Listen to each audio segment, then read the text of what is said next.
Hello and welcome to another video here on Forever Life and Fitness. Thank you for joining me once again. In this video I'm going to talk about the ways I approach going back into the gym after some time off. It can mess with you psychologically, and I want to go through the different steps and the things to think about when you do go back and actually potentially benefit for it in the future.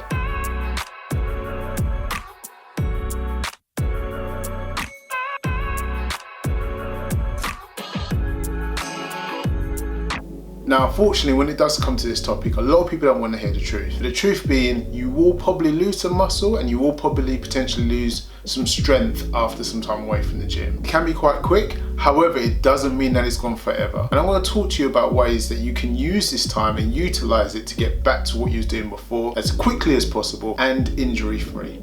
Now, unfortunately, when a lot of people go back to lifting after some time off, they'll go back to doing the weights that they were doing before or the repetitions they were doing before. But what you have to understand is some time away has led to your body to become deconditioned. Those muscles need a little bit more time to get used to those loads and those movement patterns again before you can start to lift the sort of weight you was lifting before. Now, this all sounds pretty bad, but there is some positive to this. One of the big issues with going back to the gym and lifting the same weights you were lifting before is that you're only considering one element of the muscle building equation. In order to produce lean muscle tissue or increase your strength, you need a stimulus, which is obviously lifting your weights, and then you also need the recovery, which is just as important. And this is essentially why you have body splits. So you may do chest and back on Monday, legs on Tuesday, Wednesday biceps and back, Thursday chest. You get my point. But ultimately, the most important thing when it comes to muscle building is stimulus and recovery. Now, if you go back to the gym lifting the same sort of weights that you were lifting before, you're not taking into consideration that your body has become deconditioned.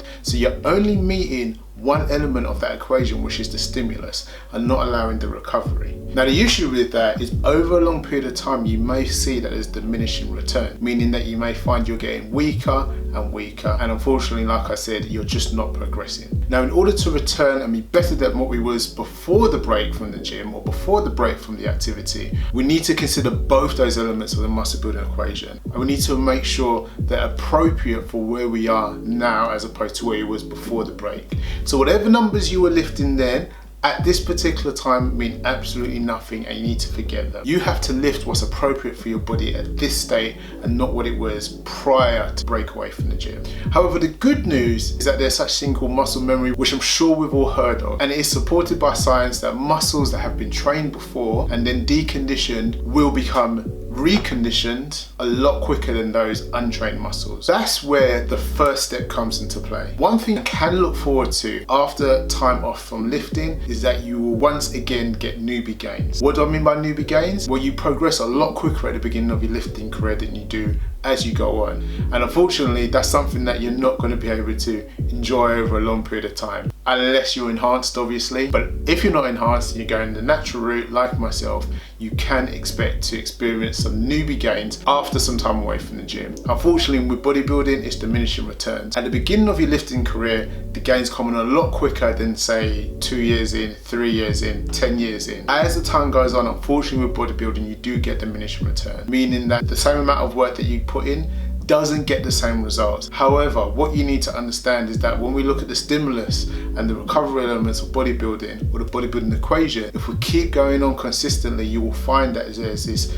upwards trend over a period of time. Now, the next step that you need to consider when returning back to the gym after some time off is that you need to expect to have lost some gains. Unfortunately, time off to the gym does equal a loss in strength. And obviously, the longer that you've taken off, the more strength that you're going to have lost. So choose loads and exercises that have a high stimulus to fatigue ratio, meaning that you've got a very good muscle mind connection and it's a weight that you can do for, let's say, 12 repetitions. That way we're definitely meeting the two elements to the muscle building equation. So take your time, choose exercises that you feel you have a very good muscle mind connection with. You want a lot of stimulus, but if you're finding that when you're finished, you're extremely fatigued, you're really sore, then you probably need to adjust a few things and try and maybe pick exercises that don't leave you so sore, don't leave you so fatigued for the initial periods as you're returning back to the gym after some time off. And the last step I want you to consider when returning back to the gym after some time off is breaking it down into 2 phases. The first phase I like to call the prime phase, because I approach it as I'm priming my body to do what I was doing before I had the break. But what does that exactly mean? So essentially I'm now focusing more on the neural component as opposed to actually the lifting or the weight or the effect it's having on my body. So to say it in its simplest terms, I'm essentially just practicing, just getting my body used to lifting those weights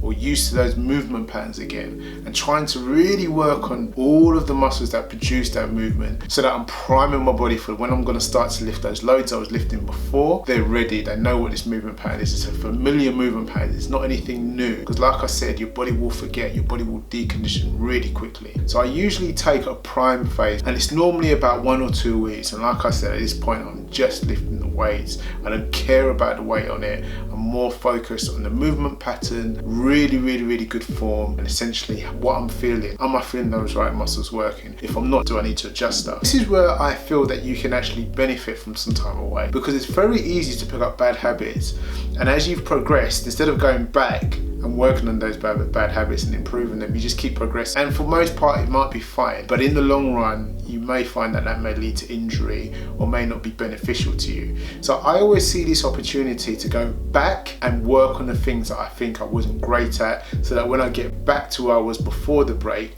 I'm better and I'm more equipped to even go further. So that takes me on to the transition phase. So that's going from the prime phase to going back to where you was before you left or before you had your break. But for me, I now feel after the prime phase that my body can start to take greater loads. So I still gradually increase those weights. I don't straight away after the prime phase start to load up the weights to what I was doing before, but now I start to introduce the progressive overload principles, time under tension. I start to use those principles in my training in order to try and progress and get me back to what I was doing before. Now essentially, after you've gone through these 2 phases, you've now got your body back to where it was before, or at least where it has the capability to continue progressing. But what you also need to consider is now your body has had essentially 4 weeks minimum of working on form. The chances are it's become better equipped now to start taking on loads that you're doing before, and the chances are the progress will start to increase, and you'll find yourself after a couple of months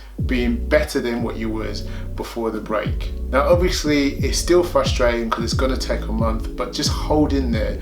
I guarantee you consistency and using these 4 steps that I spoke about. So first one, expect to get new gains really quickly, like when you was a new lifter. Second one, expect to have lost some strength, but see this as an opportunity to improve. Focus on the neural component of lifting, so that when you get back to where lifting the weights that you was before the break, you essentially should be a little bit better. Third step, considering what weights you're lifting. Obviously you're not going to lift the same amount of weights you was before. And the 4th step to returning back to exercise after some time off is to split it into 2 phases, the prime phase and then the transitional phase. That way you're allowing your body plenty of time to get used to the movements again, and you're slowly progressing back to what you was doing before your break from the gym. Now I've kept it quite simple in this video, and one day in the future I want to make a video where it's a bit more descriptive about the amount of weights that you should lift, the repetitions, the type of exercises you should do, that sort of thing. But I hope this has been useful in some way, and hopefully made you see that actually time away from the gym can be a good thing. Anyway, if you have enjoyed the video guys, don't forget to hit the like button. I will put links in the description to articles about how to regain strength or how to regain muscle after some time off, just so that you can educate yourself. And I will see you guys in the next video, but until then, peace.